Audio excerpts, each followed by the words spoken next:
Hello and welcome to this session on subject access requests, how to get it right. I'm Christy Goldsmith and I'm a data protection law specialist with Spencer West LLP in London, and I've been working in the area of data protection for quite a long time now. I advise a wide variety of organizations across all different sectors. And let's launch into the presentation. So here's the outline of what we're going to be covering today. I'm going to cover the law on subject access request, the process of a SAR, redactions and exemptions, the Article 15 letter, and how to handle responses from data subjects. So let's start with the UK GDPR. The right of access is contained in Article 15. Now this says that the data subject, that's your requester, shall have the right to obtain from the controller, which is you, confirmation as to whether or not you're processing their personal data, and they can have access to the data, and then you have to give them the following information. So you have to tell them the purpose of the processing, what are you doing with the data and why, what categories of personal data you're processing, who you share it with, what your retention periods are, and their rights to request rectification, erasure, or restriction. Now, you also have to tell them of the right to lodge a complaint with the ICO, where the personal data came from if it didn't come directly from the data subject, any information regarding automated decision making that you're doing, and if you transfer the data outside of the UK. The next part is that the controller, you, will provide a copy of the personal data undergoing processing. Now, this is subject to the exemptions in the back of the Data Protection Act, one of which is that the right to obtain a copy should not adversely affect the rights and freedoms of others. This is the complicated part of a SAR, where you've got a mixed data set of your requester's data and the data of someone else. Now I'm going to start going through the process of a subject access request. The first thing that happens is that the request will come in and land on your desk. So it can be any format. It could be a written request, it could be an email, it could even come in on social media, or it could be a verbal request. What must be clear is that the person is asking for copies of their own personal data or those of another person. Now, if the requester is asking for the data of another person, then they must have evidence of their authority to make that request. For example, a letter from a solicitor who's acting for a client. Now, your requester could also call their request a Freedom of Information request. This isn't the correct term because FOI requests only pertain to public authorities, but you can't ignore the request just because the person has called it the wrong thing. So if the person makes the request electronically, then you can provide the data in that format. It's a good idea to ask the person what their preferred format is. What I don't want you to do is run around and photocopy all this stuff and print it when the person would actually prefer to have it sent in a digital format. However you're sending it digitally, you must make sure that you send it securely. You can provide a link to the data with a password and have the person download it, or you can send it securely via, if it's a small file, the firm Spencer West, we use Mimecast, and I can send files via Mimecast where they go with a password and they're sent securely. But whatever you do, just make sure that the data is not going to go astray and that you are sending it to the correct person. So can you refuse to deal with a request? Yes, you can if it is manifestly unfounded or excessive. If you're going to do that, then you must tell the person making the request why it has been refused and advise them of the right to complain to the ICO. So normally you can't charge for dealing with a request, but now we're back to the manifestly unfounded or excessive request. So in those cases, you can either refuse to act or charge a reasonable fee. An example of a request that may be excessive is one that repeats previous requests. So the person just comes in with a SAR, and then the next one they've got is the same thing, and the same thing, and the same thing over and over again. But you have to look at each one of these subject access requests on their own merit. So just because a person puts in a lot of subject access requests does not mean that they are manifestly unfounded. So for example, the person could put in a request, from January to April, and they get that information, and then it's now September, and then they put in the same request from June to September. That is actually not a manifestly unfounded or excessive request, because the time frame has changed, and they're just looking to see what data you have on them now from June to September, especially if it concerns things like emails. Time limits. Now, you must comply with a subject access request without undue delay and within 1 month. Now, the 1 month starts from when you receive the request. If you need further information to deal with the request is very, very large, then you can ask for additional information to get clarification on what the data subject is looking for, the time frames, emails from A or emails from B, or you need to identify the requester. The clock will start once you have got that identification, or if you're going to charge a fee, and then you actually have to get the money in for the fee. So you can extend the time to respond by a further 2 months if it's a complex request, or if there are a number of them, but you have to tell the data subject in the first month why you need to extend for a further time period and why. Most of the time period clock halting things will be if further information is required. Now, I deal with a lot of subject access requests. I was dealing with one recently with one of my schools, and the parent put in a request for 5 years worth of information. That was huge, and we couldn't possibly do that with the amount of information a school would have on a particular student. So I went back to the parent and I said, is there anything particular you're looking for, or could we narrow this down? Because if you go 5 years, it's going to take me a very long time to go through this. As it was, he went down to the 2 years, but it was still a significant amount of data. So the next thing that happens is the search, right? You've had the request in. You've determined if you need further information, what the person is looking for. You've determined that you know who the requester is. Now you need to do the search. So this could be in anything like digital files, paper files, email, could be WhatsApp, Teams, Slack, and other things such as CCTV. Now, WhatsApp, Teams, and Slack messages on personal devices used for work will be included in subject access request. It doesn't have to be information that's just on a business phone. The law recognizes that a lot of businesses don't give people business phones, and that their employees are conducting work business on their personal devices. And if all information on personal devices was excluded from a SAR, then nobody would get a business phone. So you have to look at what your employees are doing on their personal devices that are related to the business. Now, the data subject is only entitled to the confirmation and the personal data based on a reasonable and proportionate search. This has been the law for quite some time, but it was codified in the recent Data Use and Access Act. So it has to be a reasonable and proportionate search. So for me, reviewing 50,000 emails, that is not reasonable or proportionate. So if I had to have had that many to look at, I would actually go back to the data subject and say, look, we cannot possibly do 50,000. Is there any way we can narrow this down? But frame it in the way that you're trying to be helpful.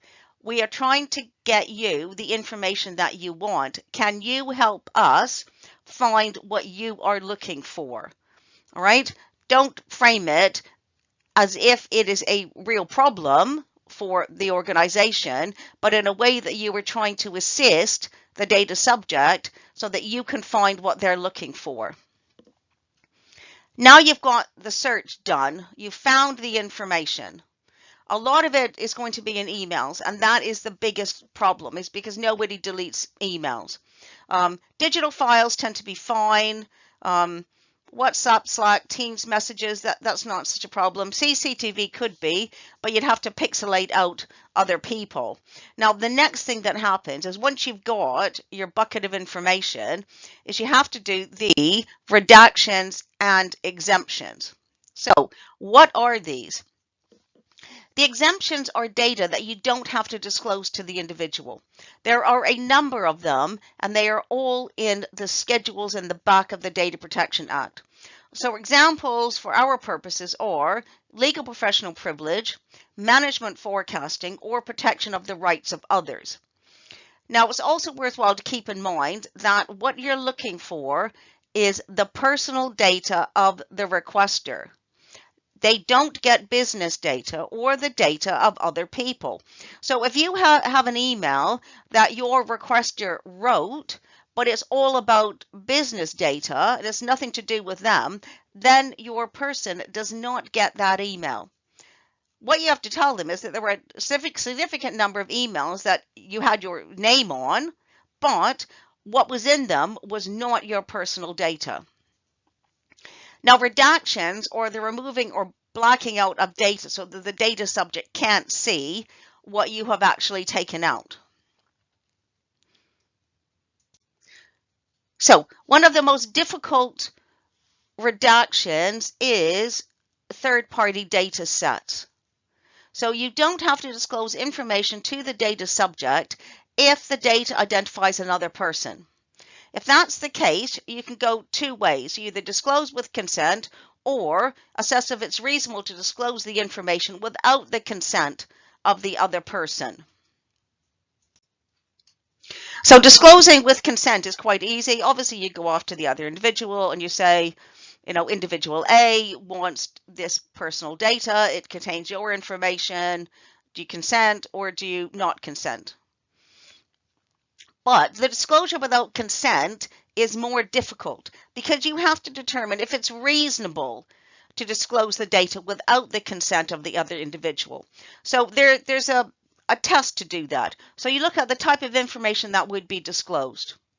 Do you owe any duty of confidentiality to the other person? Have you asked the other person of their views? Is the other person capable of giving consent? And have they refused consent?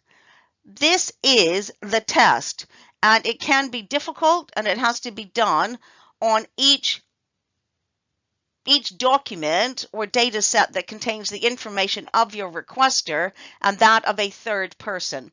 The difficult bits are when it's going to be probably HR data, if it's a grievance or a disciplinary or comments about the individual that reveal the data of the third party. It can be quite complicated. Now, the other part of the disclosure is that it's information relating to another individual. What this means is that the information identifies the other individual as the source. John said this. Or it identifies the individual from the information. So it could be a statement made by someone and it identifies John as actually being part of that situation or contained in that information. Or the data subject could identify the third party from information they already have and then from the information given by you. So it can be quite a difficult situation. The next exemption is legal professional privilege. Now, I'm not going to go over legal professional privilege in great detail. I've taken this information from the Law Society website, which is quite good. So, legal professional privilege arises in two ways. There's legal advice privilege and litigation privilege. So, legal advice privilege is confidential communications between the lawyer and the client. The communication is the sole or dominant purpose of giving or receiving the advice. The next one is litigation privileges. So this is confidential communications between the lawyer, the client, and any third party. It's where the sole or dominant purpose is conducting existing or reasonably contemplated litigation, which is adversarial rather than investigative. The next thing we need to look at is who is the requester. Is it a third party, the client, or an employee? If the requester is a third party, for example, a litigant in person on the other side, then pretty much everything falls under legal professional privilege. Exceptions will be things like your communications with the data subject. So if you've been emailing the litigant in person about the case, then you can send them that information as part of their subject access request. Or if there's documents that were independently created outside of the lawyer-client relationship. So if it's a motor vehicle case, you will probably have the accident report, which would talk about both your client and the litigant in person, the requester. But you can send them that document because it exists outside of the lawyer-client communications. Now, if the requester is the client, you can't rely on legal professional privilege. So the client is entitled to request all of their personal data. But it is not going to be legal professional privilege unless the client is suing your firm, the firm is the client, and you are then obtaining legal advice from another solicitor. That would then obviously be excluded because that falls under legal professional privilege because it's the litigation privilege. Now, if the requester is the client, the exemption that I will use, if appropriate, is third-party information. Okay, so this will be, for example, emails between partners about the client.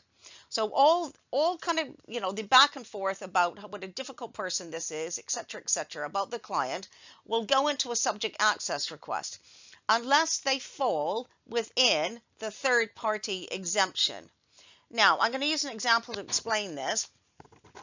Mary has a client called Joe. Joe is a very difficult client, and Joe has made a complaint to Tim in the law firm, the compliance director, about Mary. Okay, so Tim emails Mary talking about Joe, and Tim says Joe is awkward. And Mary emails back and says, yes, he makes me really uncomfortable. So what we have there is Tim giving an opinion about Joe that he's awkward, but that doesn't reveal very much about Tim because it could be factual. Joe could be quite awkward. But the other one is the email about Mary. Now, Mary saying he makes me feel uncomfortable is actually more about Mary than it is Joe. Yes, it's Joe's data because he's making Mary feel uncomfortable, but it's also Mary's data because that's her opinion and her feelings towards Joe. So if I was doing that SAR, I would include the email from Tim, but not include the email from Mary. And I would put the email from Mary in the third party exemption bucket and not disclose that one. I would redact it. Now, the next one is if the requester is an employee. Then you're looking at not legal professional privilege, that's not applicable, but third-party exemptions. Is it a grievance? Is it a disciplinary? Who else's data is in there? And the management forecasting exemptions. So an example of that is there is a current redundancy process, and the firm is looking at what positions they're going to be making redundant. While that process is ongoing, it's exempt from a subject access request. Once the process is completed, then it's no longer forecasting and it's a done deal, then the information would be part of a subject access request if someone made a request for their data. So you have to understand all of the exemptions and know when is the appropriate situation to apply each exemption. Your next step is what to redact and how to do it. you have to redact based upon the exemptions. You cannot withhold information just because the person doesn't like what they've said about the client. Okay, so when you're looking at the information, like especially the third-party data set, you need to decide, do you withhold the entire document or are you going to redact it? So if you're going to redact, now I redact from a Word document by deleting the data, typing in redacted, but then I change it to a PDF when I'm finished so that the data subject can't reverse on Word and see what you've taken out. Now, I also redact from a PDF with Adobe, but I've got the paid version of Adobe. You can't do it on the free version of Adobe. The Article 15 letter. This is your next thing to do. So now you've gathered all the data, you've done all your exemptions and your redactions, and you're going to package it up and send it off to the data subject. Along with it goes the Article 15 letter. And this takes us back to Article 15 that we discussed at the beginning of this session. So you have to send a letter or an email with your disclosure that tells the data subject the information that's contained in Article 15. So the purpose of the processing, the categories of personal data, the recipients, the retention period, their rights, the right to lodge a complaint. If you didn't get the data from them, where did you get it from? Your automated decision making and any transfers outside of the UK. Now, if you have a very good privacy notice, which I would hope that you would have, then you can link in your Article 15 letter to your privacy notice, because it should contain all of this information, like the purposes of the processing, the categories, the recipients, the retention period. All right. If you don't have a good privacy notice, then you'll have to go through and provide all of the information in your Article 15 letter. So now you've had the request, you've done the search, you've got the data, you've done your redactions, you've done your Article 15 letter, and you've sent it all off to the data subject. Now you sit and wait. Now, sometimes nothing happens. People just take the information and they just go away. But there are times when they come back. And the times when they come back usually have a couple of standard questions or complaints. Number one is, you didn't get my data to me on time. Okay, so you didn't fulfill it within 1 month, or you didn't fulfill it, within your 2 months. There's not much you can do about this one other than apologize. Now, the data subject can complain to the ICO, but I have to tell you that the ICO won't do anything about this unless you are a serial offender with your subject access request. But if this is your first go and you didn't get it out on time, then you'll only get a letter telling you to get your subject access request out on time. You are not going to get fined because you didn't get your SAR out on time. Having said that, like I said though, if you are a serial offender, then they will probably take more action against you if this wasn't your first go. Now, the next one is more common. You didn't disclose all of my data, you're hiding something. This is the most common one, right? Because people always assume that the smoking gun or the silver bullet is in the data somewhere and that you found it and you didn't give it to them. All right, if this is the case, then assuming that you have conducted a thorough search, you tell the data subject that you've done that, and that's all the data that was produced.